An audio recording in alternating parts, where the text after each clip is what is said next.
Hello friends, welcome to autism reality Aditi and Devika. और आज मैं आपसे अदिति के कुछ पेंटिंग्स की वीडियोस शेयर करने वाली हूँ। फ्रेंड्स, जब अदिति 4 साल की थी तो मैं उसे एक ड्राइंग बुक दे देती थी, कुछ कलर्स दे देती थी और ब्रश दे देती थी और उससे कहती थी कि तुम्हें जो भी पसंद है उसमें बनाओ। अदिति क्या करती थी कि उसमें एक सिंपल सा एब्स्ट्रैक्ट पेंटिंग करती रहती थी। इससे क्या होता था कि अदिति ब्रश को होल्ड करना सीखी, उसके फाइन मसल्स भी डेवलप हुई। और कभी कभी तो मैं अदिति को पिक्चर दे देती थी और उसे कहती थी कि इसे देखकर कॉपी करो अपने शीट पे। इससे अदिति की इमिटेशन स्किल्स को भी बढ़ावा मिला।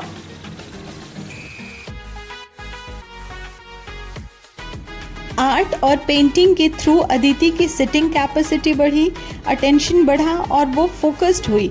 आर्ट थेरेपी से कॉग्निटिव डेवलपमेंट होती है और यह क्रिएटिविटी को बढ़ाता है। आर्ट के थ्रू अदिति के सोशल कनेक्शन में भी हेल्प मिली।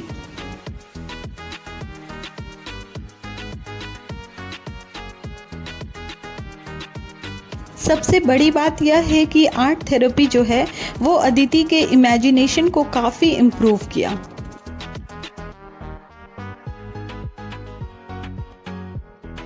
कभी कभी मैं अदिति को ब्लैंक शीट दे देती थी और कहती थी कि खुद के पसंद से जो भी मन है तुम उसे बनाओ।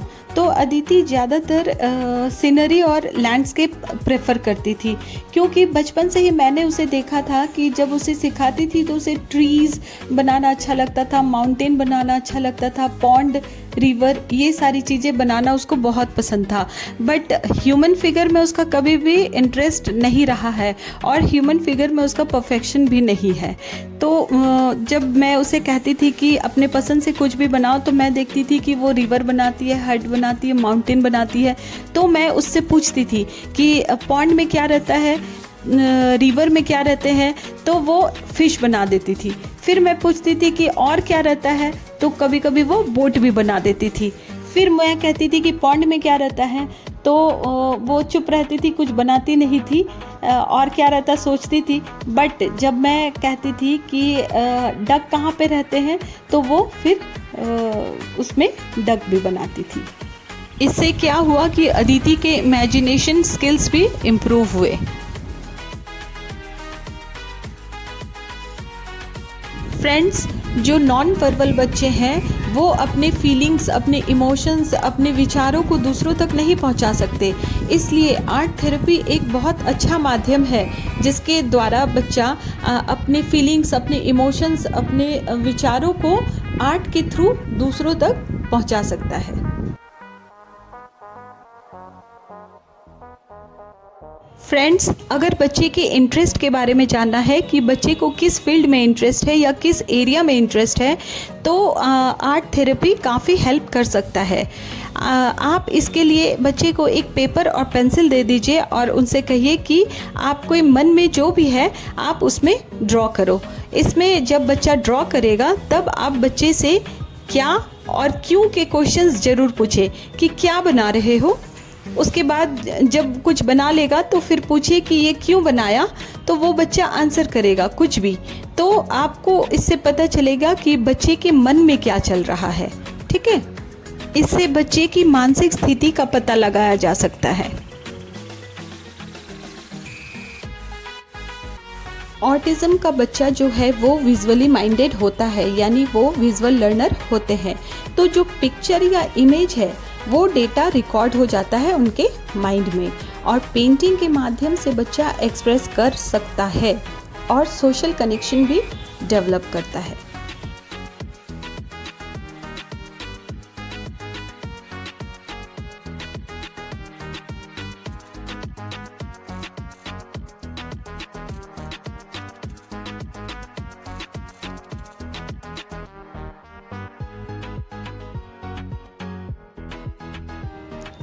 आर्ट के थ्रू अदिति की सेंसरी इश्यूज़ में भी हेल्प मिली। टेक्टाइल प्रोप्रियोसेप्शन इनपुट मिला, जैसे कि ब्रश को कैसे होल्ड करना है, कलर कितना लेना है, पानी कितना लेना है, ये सारी समझदारी उसमें बढ़ी। फ्रेंड्स, पेंटिंग के थ्रू अदिति का कंसंट्रेशन काफ़ी बढ़ा, जब अदिति एनवायरनमेंट से रिलेटेड कोई पेंटिंग बनाती थी तो नेचर को लेकर अंडरस्टैंडिंग काफ़ी बढ़ी, थिंकिंग एबिलिटी इंक्रीज हुई कि स्काई का कलर कैसा है, उसी कलर से स्काई बनाना है, या क्लाउड्स के कलर कैसे हैं तो उसे सोचकर फिर वाइट कलर का ही क्लाउड्स बनाती थी। माउंटेन के कलर कैसे हैं सोचती थी, फिर उसे बनाती थी। तो इस तरीके से अदिति की थिंकिंग एबिलिटी भी इंक्रीज हुई थी।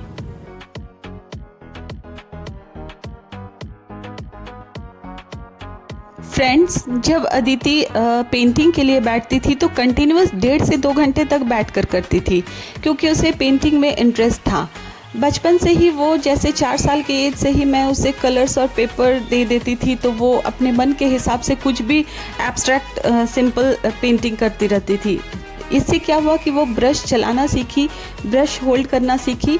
तो फ्रेंड्स, आर्ट थेरेपी से बच्चे की हाइपर एक्टिविटी को भी कम कर सकते हैं और सिटिंग हैबिट भी इंक्रीज कर सकते हैं। अगर आपका बच्चा ADHD का है तो भी आर्ट थेरेपी उसके लिए हेल्पफुल हो सकता है।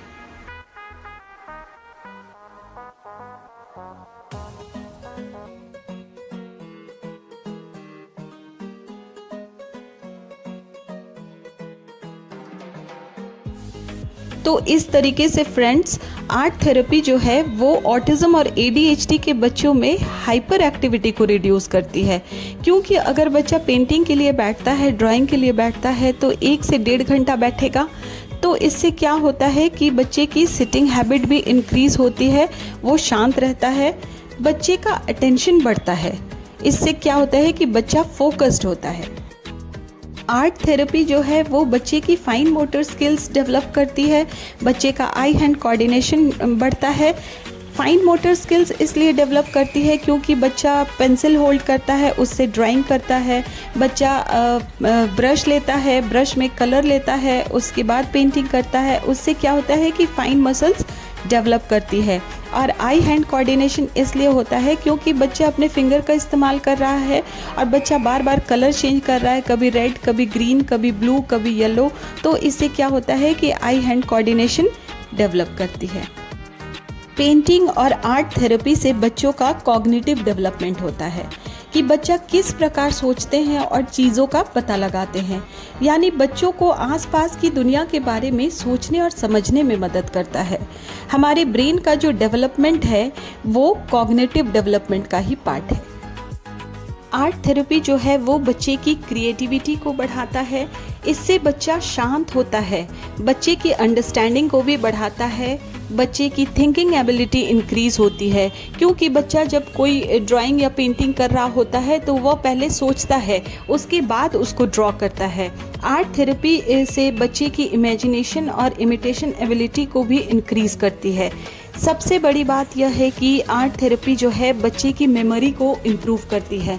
मान लो कि बच्चा कोई पार्क की पिक्चर बना रही हो, तो फिर वो पहले सोचेगा, उसे याद करेगा कि पार्क में और कौन कौन सी चीज़ें थी जहाँ मैं गया था, तो वो उसको याद करेगा और उसे ड्रॉ करेगा।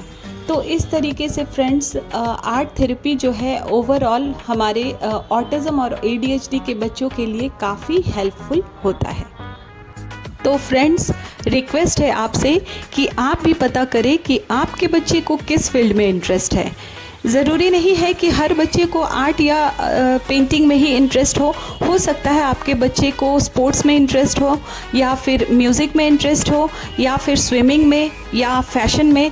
तो जिस भी फील्ड में आपके बच्चे की इंटरेस्ट है, आप उसको उस फील्ड में आगे बढ़ाने की कोशिश करें।